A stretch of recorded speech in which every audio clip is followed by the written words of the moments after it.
আসসালামু আলাইকুম প্রিয় দর্শক, চলে আসলাম আজ রাতের এবং আগামীকাল 18 এপ্রিল 2026 শনিবারের খুবই গুরুত্বপূর্ণ মেঘবৃষ্টি, কালবৈশাখী, শিলাবৃষ্টি পরবর্তী 10 দিনের বঙ্গোপসাগরে নতুন কোনো নিম্নচাপ বা ঘূর্ণিঝড় হবে কিনা তার বিস্তারিত আবহাওয়ার সংবাদ নিয়ে। আবহাওয়ার পরিস্থিতি আজ সকাল থেকে সারা দেশের বেশিরভাগ জেলায় আকাশ আংশিক মেঘলা সহ পরিষ্কার রয়েছে। দেশের কিছু কিছু জেলার উপর আর্দ্রতাজনিত ব্যবসা গরম অনুভূত হচ্ছে। আজকের সর্বোচ্চ তাপমাত্রা রেকর্ড করা হয়েছে রাঙ্গামাটিতে 36.5 ডিগ্রি সেলসিয়াসে। আগামী 72 ঘন্টায় আবহাওয়ায় আসতে চলছে বিরাট বড় পরিবর্তন। দেশের উত্তরাঞ্চলে শক্তিশালী কালবৈশাখী, শিলাবৃষ্টি, তীব্র বজ্রসহ বৃষ্টি নিয়ে দুঃসংবাদ জারি করল আবহাওয়া অধিদপ্তর। আবহাওয়ার পূর্বাভাস মডেল রিপোর্ট অনুযায়ী পঞ্চগড়, ঠাকুরগাঁও, নীলফামারী, লালমনিরহাট, কুড়িগ্রাম, রংপুর, দিনাজপুর, গাইবান্ধা, জয়পুরহাট, বগুড়া, জামালপুর, শেরপুর, অন্যদিকে নেত্রকোনা, ময়মনসিংহ, কিশোরগঞ্জ, সুনামগঞ্জ, হবিগঞ্জ, মৌলভীবাজার, সিলেট, ব্রাহ্মণবাড়িয়া, নরসিংদী, গাজীপুর সহ চট্টগ্রাম বিভাগের উত্তরে বিক্ষিপ্ত বজ্রবিদ্যুৎ সহ হালকা থেকে মাঝারি এবং কোথাও কোথাও ভারী বৃষ্টিপাতের সতর্কতা রয়েছে। এদিকে আজ রাতে দেশের উত্তর পূর্ব অঞ্চলে ধেয়ে আসছে গভীর মেঘমালা। রাতে কোন কোন জেলায় হতে পারে বৃষ্টিপাত, এছাড়া আগামী এক সপ্তাহ পর্যন্ত বাংলাদেশের 8 বিভাগের 64 জেলার মধ্যে কোন কোন জেলাগুলোর উপর হতে পারে ভারী থেকে অতি ভারী বৃষ্টিপাত, এ বিষয়ে আবহাওয়ার ইউরোপিয়ান মডেল থেকে কি জানানো হয়েছে তা জানিয়ে দেব ভিডিওটির মাধ্যমে। জানতে হলে ভিডিওটি না টেনে শেষ পর্যন্ত দেখবেন। ভালো লাগলে লাইক করে চ্যানেলটি সাবস্ক্রাইব করে পাশের বেল বাটনে ক্লিক করে রাখবেন।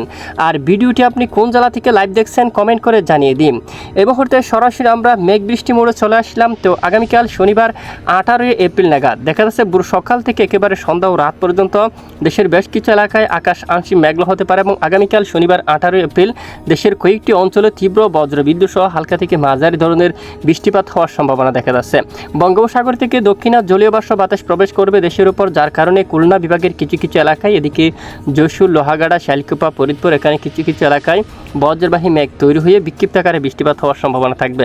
আর এদিকে থাকছে কাপাসিয়া অঞ্চলে, এদিকে রাজশাহী বিভাগের কিছু কিছু এলাকায়, ধুলিয়ান, মালদা, তারপর এখানে মহদেবপুর, তারপর এদিকে রয়েছে ঘোড়ারঘাট এই অঞ্চলে, রংপুর বিভাগের উত্তরাঞ্চলে ঠাকুরগাঁও, পঞ্চগড় এবং এদিকে কুচবিহার, ডুবুরি এই এলাকার দিকে আকাশ মেঘলা হতে পারে। সঙ্গে কয়েকটি অঞ্চলে বজ্রসহ বিক্ষিপ্ত আকারে বৃষ্টিপাত হওয়ার সম্ভাবনা থাকবে।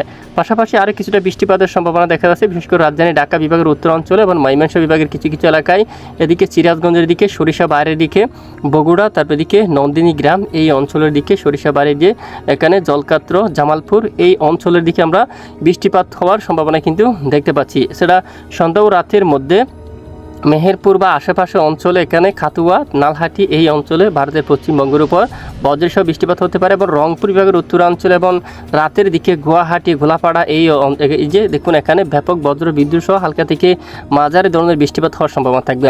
এছাড়া রবিবার 19 এপ্রিল বাংলার আবহাওয়ায় আসতে চলছে এক বিরাট বড় পরিবর্তন। তখন কিন্তু দেশের উত্তর পূর্বাঞ্চলের জেলায় জেলায় ভয়াবহ কালবৈশাখী, শিলাবৃষ্টি এবং বজ্র বিদ্যুৎ সহ ভারী বৃষ্টিপাতের সম্ভাবনা দেখা যাচ্ছে। তখন কুয়াই, আমবাসা, ত্রিপুরা রাজ্যে কুমারঘাটের দিকে এবং এদিকে খামালগঞ্জ, ধর্মনগর এবং কুলাউড়া, বালাগঞ্জ, তারপর মৌলভীবাজার, বড়লেখা সহ এখানে অনেক এলাকায় বৃষ্টিপাত হওয়ার সম্ভাবনা। এখানে নিলামবাজার, হাইলাকান্দি, তারপর এখানে শিলচর এবং এদিকে দেখুন পাইলাপুর, এখানে অধিকাংশ এলাকায় ভয়াবহ বজ্রবিদ্যুৎ সহ মাঝারি থেকে একেবারে ভারী বৃষ্টিপাত হতে পারে এবং সিলেট বিভাগের অধিকাংশ এলাকায় ভয়াবহ বজ্রবিদ্যুৎ সহ হালকা থেকে মাঝারি ধরনের বৃষ্টিপাত হওয়ার সম্ভাবনা থাকবে।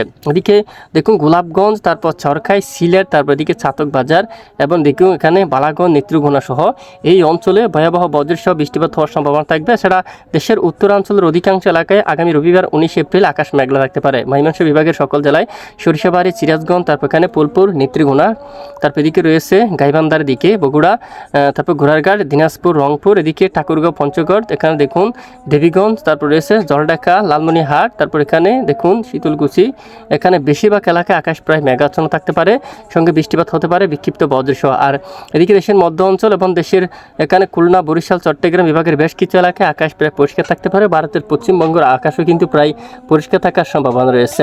পরবর্তী 72 ঘন্টায় 3 দিনের মধ্যে দেশের উত্তরাঞ্চলের জেলায় জেলায় কালবৈশাখী, বজ্রসহ বিক্ষিপ্ত আকারে বৃষ্টিপাতের সম্ভাবনা দেখা যাচ্ছে। কিছু কিছু এলাকায় রংপুর, ঘোড়ারঘাট, এখানে গাইবান্ধা, সরিষাবাড়ি, বগুড়া এই অঞ্চলের দিকে, এবং জলকাত্র, কালেহাটি, ভালুকা, ত্রিশাল, ময়মনসিংহ, ফুলপুর, নেত্রকোনা, কেন্দুয়া, ইটনা, এছাড়া এদিকে বালাগঞ্জ, হবিগঞ্জ, মৌলভীবাজার, কামালগঞ্জ, খোলাউড়া, বড়লেখা, জাকিগঞ্জ, এছাড়া সিলেট এখানে, তারপর এখানে দেখুন হাইলাকান্দি, শিলচর, এখানে বেশ কিছু এলাকায় দেখুন আকাশ মেঘলার সঙ্গে পরবর্তী 3 দিন 72 ঘন্টার মধ্যে বিক্ষিপ্ত আকার বজ্রসহ বৃষ্টিপাত হওয়ার সম্ভাবনা থাকবে। তো দেখুন এছাড়া আগামী 20 তারিখের মধ্যে দেশের উপর আবার কিছুটা ব্যবসা গরম কিন্তু বাড়তে পারে, বিশেষ করে রাজধানী ঢাকা সহ দেশের মধ্য অঞ্চলের একাধিক এলাকায়, এখানে ঢাকা, ফরিদপুর, নাগারপুর সহ পাবনা একই অঞ্চলে আবারও অস্বস্তিকর ঘুমোর ব্যবসা গরম কিন্তু বৃদ্ধি পেতে পারে। তো গত 24 ঘন্টায় দেশের সর্বোচ্চ তাপমাত্রা রেকর্ড করা হয়েছে টেকনাফের কয়েকটি অঞ্চলে প্রায় 36.5 ডিগ্রি সেলসিয়াস পর্যন্ত। তো এ হচ্ছে মূলত আজকের আবহাওয়ার বিস্তারিত আপডেট। এতক্ষণ আমাদের সাথে থাকার জন্য অসংখ্য ধন্যবাদ।